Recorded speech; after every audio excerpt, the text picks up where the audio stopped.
Hola, saludos, soy Ciro y el día de hoy comenzamos con el temario de infectología. A continuación les mostraré mis resúmenes y lo que he tomado en cuenta. Entonces, son 4 resúmenes. El primero de ellos es muy básico de los antibióticos. En cuanto a los antibióticos, en esta imagen quería mostrar los mecanismos de acción principales. El primero de ellos es aquellos que afectan a la pared celular bacteriana a través de la beta-lactamasa. Hablamos de los beta-lactámicos y encontré la mnemotecnia de Pecamos para poder recordar este grupo, que son las penicilinas, cefalosporinas, carbapenémicos y monobactámicos. Aquellos que inhiben la síntesis de proteína a través de los ribosomas, pues vamos a tener, hay que recordar que el ribosoma está dividido en 2 subunidades. La subunidad más grande, que es la 50S, y la subunidad más pequeña, que es la de 30S. Los antibióticos que afectan la subunidad 50S son clorafenicol, lincosamidas, linezolid y macrólidos. Encontré la mnemotecnia de clima para poder hablar de ese grupo, aquellos que afectan a la subunidad 50S. Aquellos fármacos o antibióticos que afectan la subunidad 30S son las tetraciclinas y aminoglucósidos, y la mnemotecnia que encontré es TEAMO. Entonces, climateamo para aquellos antibióticos que inhiben la síntesis de proteína a través de los ribosomas. Otros mecanismos de acción que son importantes comentar son las quinolonas, que alteran o afectan a través de la ADN girasa, los nitroimidazoles, que son profármacos e inhiben la síntesis nucleica, los lipopéptidos, que alteran la permeabilidad de la membrana, y los glucopéptidos, que inhiben la síntesis de la pared de una forma muy diferente a como lo hacen los betalactámicos. Las sulfonamidas, que inhiben el ácido fólico y pues alteran el metabolismo bacteriano. Algunos puntos clave de alguno de los antibióticos son que el clorafenicol produce aplasia medular, la trimetopima con sulfametoxazol está contraindicado en recién nacidos porque tiene el riesgo de producir ictericia y kernicterus. La vancomicina puede producir el síndrome de hombre rojo, que es un eritema en el cuello o facial. Las tetraciclinas contraindicadas tanto en niños como en embarazo. En el niño porque pueden manchar permanentemente los dientes, o en el embarazo, punto clave, son teratogénicos. Entonces no se recomiendan las tetraciclinas en embarazo. Por eso, los aminoglucósidos, son nefrotóxicos y ototóxicos. Las quinolonas pueden lesionar cartílagos de articulaciones en desarrollo. Por eso, aquellos menores de 18 años y embarazo no se recomienda su uso. Y los nitroimidazoles no se recomiendan con la ingesta de alcohol, ya que provoca el efecto antabús, y cuando da el cuadro grave puede existir depresión respiratoria e inclusive choque. Para poder seguir tenemos que aclarar algunos puntos, como son qué es la fiebre de origen desconocido, el cual está definido como una fiebre mayor a 38 grados de 3 semanas de duración o 3 días en ausencia de diagnóstico. La bibliografía puede modificar desde 38 grados hasta 38.3, y existen otras definiciones que debemos de tomar en cuenta para saber cuándo hablamos de una fiebre de origen desconocido. Hablo de la fiebre nosocomial asociada a neutropenia y asociado a VIH. La nosocomial es aquella que no se presenta cuando ingresamos al paciente a una unidad hospitalaria, pero posterior a 3 días presenta el cuadro febril y no tiene diagnóstico. Aquella que se asocia con neutropenia pues es por una neutropenia menor de 500, y la asociada a VIH es por una fiebre mayor de 4 semanas y se asocia con micobacterias. ¿Cuál es la principal causa de fiebre de origen desconocido? Es de origen infecciosa, y principalmente hablamos de tuberculosis, aunque la tifoidea, brucela, endocarditis, abscesos pueden producir también, entre muchas otras más, ¿no? La segunda clasificación más común es de origen neoplásico, siendo bastante común la leucemia y el linfoma. Y en tercer lugar tenemos las enfermedades autoinmunitarias.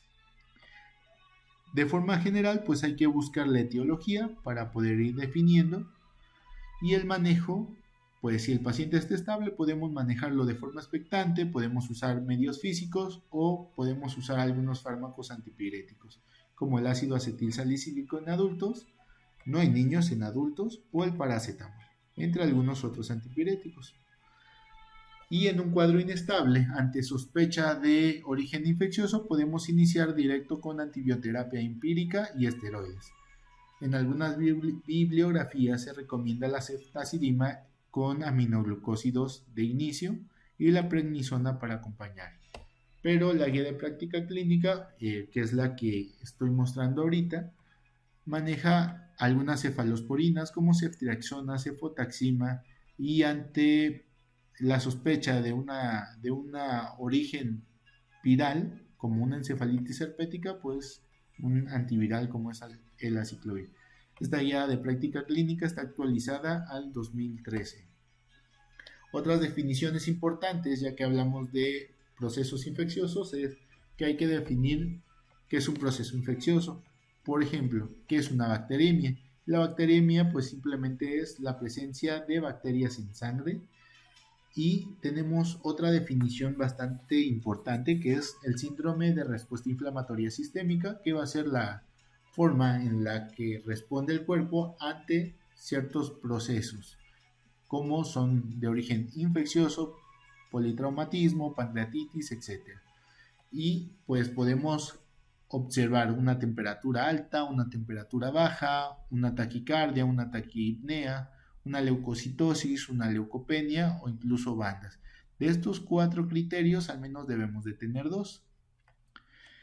Y pasando a la definición de sepsis, va a ser cuando esas 2 definiciones se juntan en una sola. Es decir, tenemos un síndrome de respuesta inflamatoria con presencia de bacterias en sangre. Entonces estamos hablando de un proceso infeccioso. Es decir, estamos ante una afección bacteriana por hongo o por virus. Y vamos a clasificarla como grave cuando hay una repercusión hemodinámica, es decir, vamos a encontrar datos de hipotensión. Sin embargo, con el tratamiento de hidratación, la fluidoterapia, pues va a responder. Puede existir disfunción de algún órgano. Y el choque séptico es cuando presentamos todos estos datos, pero a diferencia de la sepsis grave, no va a responder a la fluidoterapia y hay que utilizar vasopresores e incluso inotrópicos. Puede existir la falla multiorgánica. La principal causa de bacteremias pues son las bacterias gram negativos, con un aumento en la actualidad de las gram positivos, y dentro de los focos infecciosos el principal es del tracto urinario. ¿Por qué es tan importante este punto? Porque el germen más frecuente es el E. coli de forma muy general, aunque algunos otros gérmenes importantes son el Staph aureus, el neumococo, el epidermidis. El proceso fisiopatológico de la sepsis en sí misma pues es bastante sencillo, ya que una vez que invaden los microorganismos van a activar a los neutrófalos, macrófagos, células endoteliales. Estos liberan los mediadores como la interleucina 1, 6, óxido nítrico derivados del ácido araquidónico, y pueden o producen el daño endotelial. Y ante una respuesta exagerada, pues pueden producir una falla multiorgánica y por ende pueden activar el sistema de coagulación e inhibir la fibrinólisis. La clínica tiende a ser muy inespecífica, aunque cuando hay una sepsis grave o un choque séptico puede desarrollar un cuadro de síndrome de distrés respiratorio agudo e inclusive puede existir un colapso alveolar. El diagnóstico pues va a ser muy variado, ya que ante fiebre elevada sí debemos de sospechar de bacteremia. ¿Por qué? Porque ya mencionamos, toda fiebre de origen desconocido hay que descartar el origen infeccioso. Y para el diagnóstico y tratamiento tenemos los criterios SOFA, para la sepsis específicamente, ya sea sepsis pues grave, incluso choque séptico. Entonces esta pues valora la respiración, lo renal, hepático, cardiovascular, hematológico y neurológico. Y de acuerdo al puntaje es básicamente el manejo. De forma muy general, vamos a hablar que lo primero que hay que hacer es el soporte hemodinámico, la fluidoterapia, ya que de ahí vamos a partir para saber si es una sepsis grave o es un choque. Se utilizan cristaloides a 1000 mililitros en 30 minutos y se va reajustando acorde a la respuesta. También se pueden utilizar las aminas, como ya habíamos mencionado, sobre todo en un cuadro de choque. Y pues la antibioterapia, tanto para bacteremia como para los cuadros de sepsis. Mencionábamos anteriormente que en la fiebre de origen desconocido pues se usaban una cefalosporina más un aminoglucósido. Aquí se maneja en la sepsis como cefalosporina más carbapenémico o una cefalosporina más un aminoglucósido.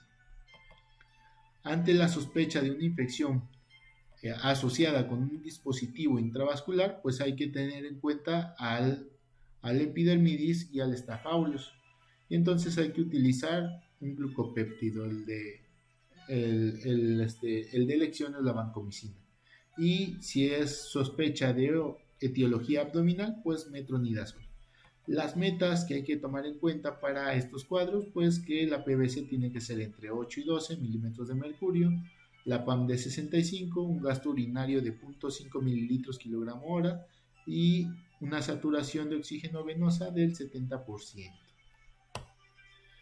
Las infecciones nosocomiales pues son aquellas que se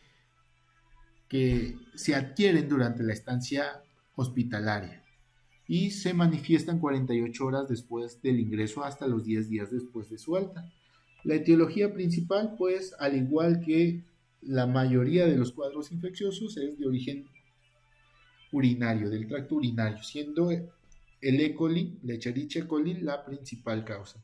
Otras causas que son bastante frecuentes son por herida quirúrgica, el Staph aureus, en cuadros de bacteremias, es decir, cuadros en donde encontramos bacterias en sangre y no presenta síntomas los pacientes, pues Candida o Staph aureus ante catéteres, y pues en cuadros de neumonías nosocomiales, pues la Pseudomonas aeruginosa, Staph aureus y neumococo. Y por último tenemos la endocarditis infecciosa, el cual es una infección intracardíaca de origen bacteriano, cuya lesión característica es la vegetación.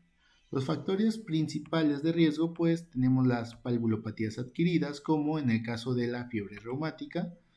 También tenemos los implantes valvulares o dispositivos intracardíacos, los pacientes con hemodiálisis y aquellos que son usuarios de drogas por vía intravenosa. Hay que recordar que la válvula más afectada de forma general es la mitral, pero la válvula afectada en usuarios de drogas es la tricuspidia. Vamos a clasificarla de acuerdo a si es una válvula nativa o es una protésica nativa. En el caso de las válvulas nativas la vamos a dividir en aguda y subaguda, así como en crónica. En la aguda pues hablamos de menos de 2 semanas y el principal agente etiológico es el Staph aureus. En la subaguda hablamos del viridans y hablamos de tiempos de entre 2 semanas a 6 meses. También hay que tener en cuenta que en ancianos el Streptococcus bovis es bastante importante y que después de una cirugía podríamos estar hablando de un Enterococo fecalis. En las siguientes imágenes pues podemos ver el Staphylococcus en varias presentaciones. Solo hay uno que es lineal, que es un estreptococo por ahí, y aquí vemos un estreptococo. Aquí también podemos ver algunos estafilococos. La que está en movimiento es un neutrófilo. Y continuando con la clasificación, pero ahora de las protésicas nativas, hablamos que puede ser temprana o tardía. La temprana es aquella que se presenta en menores de 12 meses y los principales agentes son el epidermidis y la aureus. Estos se caracterizan por tener una progresión rápida y una dehiscencia de la prótesis. Por otro lado, aquellas que son tardías son más de 12 meses y el viridans y el epidermidis, así como el aureus, también tienen importancia. Esta es una falla progresiva con un pronóstico algo alentador. Se hace mención que si hay una afectación más del lado izquierdo, pues podríamos estar ante una infección por Coxiella burnetii. La Coxiella burnetii, aunque no se menciona acá arriba, también es clásica de una válvula nativa crónica. Entonces, ante un cuadro crónico hay que sospechar también de Coxiella burnetii. En cuestiones del corazón derecho, pues hablamos del aureus, que afecta a la válvula tricuspidia por catéteres y por uso de drogas. Entonces, volvemos a mencionar, aquellos que usan drogas, la válvula más afectada es la tricuspidia.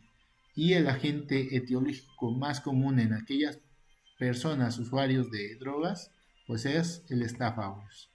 Si los hemocultivos resultan negativos constantemente, hay que sospechar de Brucella, Coxiella y las bacterias ASIC. La fisiopatología, de forma general, pues la vía de transmisión o de diseminación es hematógena, el cual llegan a producir una lesión en el endocardio que produce o provoca una agregación fibrinoplaquetaria, el cual esta agregación se termina formando en un anclaje de las bacterias o para las bacterias, que es lo que vamos a llamar como una vegetación.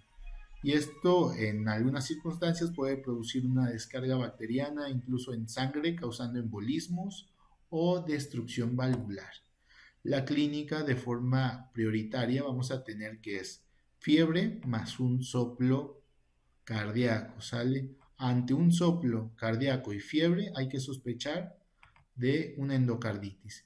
Y para el diagnóstico también tenemos que tomar en cuenta los fenómenos embólicos, como las manchas de Janeway, que aquí las vemos, estas lesiones, los nódulos de Osler, estas 4 imágenes vemos algunos nódulos de Osler, también las hemorragias subunguales, en astilla, que aquí las vemos en área subungual y vemos que parecen astillas, son lesiones lineales, y hemorragias conjuntivales, como podemos ver aquí.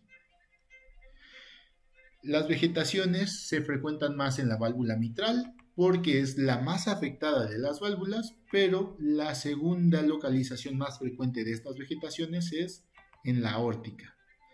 Sin embargo, volvemos al mismo punto, si es usuario de droga, ¿dónde se van a encontrar? Pues en la válvula tricuspidia.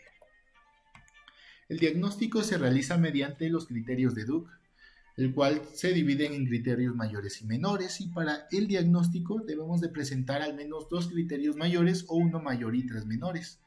Los criterios mayores son los hemocultivos positivos, al menos 2, y hallazgos ecocardiográficos compatibles. Aquí vemos 2 imágenes, una animada y la otra en imagen, de ecocardiografías, en donde podemos apreciar una vegetación.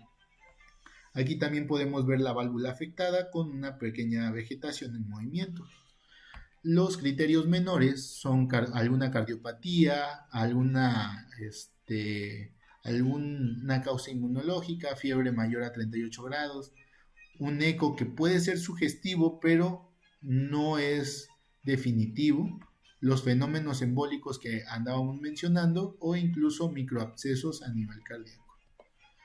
El tratamiento va a ir variando de acuerdo a la etiología, pero siempre tenemos que tener la sospecha. ¿Cómo vamos a tener la sospecha? Mediante los factores de riesgo. Entonces hablábamos de las válvulas protésicas nativas. Si es precoz, la precoz es en menos de 2 meses, esta no la habíamos comentado, y el agente más común es el epidermidis. El manejo, al igual que el cuadro temprano, que es entre 2 meses y entre 2 a 12 meses, y en este pues el aureus es el principal, vamos a tener que hacer el mismo manejo para ambos, es decir, vancomicina, rifampicina y aminoglucósidos, y tanto empírico como primera línea es pues igual. Ante el factor de riesgo de una prótesis valvular tardía es más de 12 meses, recordemos, no 2 meses, 12 meses, y el principal es el Viridance. De forma empírica, la guía de práctica clínica maneja que es AMPI aminoglucósidos por 4 a 6 semanas, también lo menciona el doctor Prieto, y el tratamiento de primera línea es AMPI o penicilina, ya sea penicilina G y aminoglucósido. Todo usuario de drogas o válvula nativa aguda, es decir, una endocarditis aguda, siempre hay que pensar en el Staph aureus, y el manejo inicial pues es con aminoglúcosidos 4 a 6 semanas, y el tratamiento de primera línea es una penicilina por 6 semanas y aminoglucósidos por 2 semanas. El aminoglucósido de elección en estos casos es la gentamicina, y la penicilina pues es cloxacilina o dicloxacilina. En el cuadro subagudo es el Viridans, y el tratamiento empírico pues va a ser exactamente igual en básicamente las válvulas nativas, ya sea aguda, subaguda o crónica. Lo que va a variar con respecto a la subaguda y la aguda va a ser que es penicilina y aminoglucósido. Y en el cuadro crónico pues vemos a la Coxiella burnetii que andábamos mencionando, y pues es básicamente igual que la anterior. ¿Qué pasa si es alérgico a la penicilina o resulta que tiene resistencia? Pues vamos a cambiar la penicilina por vancomicina. El aminoglucósido lo dejamos. Otros datos importantes es que los estreptococos se manejan con penicilina G por 4 semanas más el aminoglucósido. Los bacilos gram negativos se pueden manejar con ampicilina y aminoglucósidos, y los enterococos se manejan al igual que todos estos, es decir, penicilina más aminoglucósidos. Los hongos se manejan pues con anfotericina B y albendazol. Algo importante es que ante el tratamiento del grupo HASEC es con cefalosporina de tercera generación, siendo el de elección la ceftriaxona por 4 semanas. La causa principal de muerte por endocarditis es secundaria o se debe a insuficiencia cardíaca congestiva. Lo que sigue pues son complicaciones neurológicas o sépticas. Aquí estamos el cuadro de la guía de práctica clínica de referencia y contrarreferencia, en el cual pues básicamente ante la sospecha hay que referir. El tratamiento quirúrgico, que es el recambio protésico valvular, va a ser ante la insuficiencia cardíaca, infección no controlada, un absceso miocárdico o sospecha de bloqueo atrioventricular, embolismos repetitivos o una vegetación mayor a 10 milímetros. Un punto clave es que ante endocarditis por el Streptococcus bovis hay que hacer colonoscopía porque está asociado con cáncer de colon. Este punto ya me han platicado que ha venido en algunos ENARM. Entonces, en resumen, la endocarditis infecciosa es una infección intracardíaca. Dependiendo de los factores de riesgo, vamos a considerar la etiología, siendo la causa o el agente principal el Staph aureus, y que además de ser el más frecuente, también es el más frecuente por usuarios de drogas parenterales. Si hablamos de un implante valvular precoz, pues hablamos de epidermidis. Si hablamos de un cuadro subagudo, del Viridans. Si los hemocultivos son negativos, hay que sospechar de Coxiella burnetii, Brucella o el grupo HASEC. La clínica para la sospecha es fiebre y soplo cardíaco. Y si acompañamos con fenómenos embólicos, bueno, entonces ya estamos teniendo pues algunos criterios de Duke. Los criterios de Duke los vamos a utilizar para el diagnóstico. El diagnóstico se usa con los criterios mayores y menores. Dijimos 2 hemocultivos positivos y hallazgos ecocardiográficos compatibles, ya sea vegetaciones, abscesos o dehiscencia de prótesis valvular. Y criterios menores, cardiopatías, datos inmunológicos, fiebre mayor a 38 grados, una ecografía no definitiva pero sugestiva, fenómenos embólicos y microabscesos. Y una forma un poquito más resumida del tratamiento, que quizás sea más claro, es que el manejo con ampicilina y aminoglucósidos de 4 a 6 semanas es para todos los cuadros empíricos de válvulas nativas, también para la protésica tardía, para la válvula nativa por Staph, ya como tratamiento definitivo, aunque ahí podemos variarlo con una penicilina, para los enterococos y para bacilos gram negativos. La vancomicina por 6 semanas, rinfa y aminoglucósidos por 2 semanas es para la válvula protésica temprana de forma empírica y como tratamiento ideal para el staph por una válvula protésica. Para la penicilina G y aminoglucósido, pues los estreptococos. Y para hongos, anfotericina B, aunque se agregan azoles. Y pues en general eso es todo lo que iba a platicar. Creo que me trabé mucho en esta ocasión. Así que espero que les agrade. Estos son mis repasos. Yo los uso constantemente. Y así como yo me equivoqué mucho y caemos, hay que levantarse y caminar hacia adelante. Esa es una frase de un anime, Fullmetal Alchemist, de uno de los principales. Cualquier duda, comentario, si ven que algo está mal, por favor en los comentarios. Muchas gracias, saludos.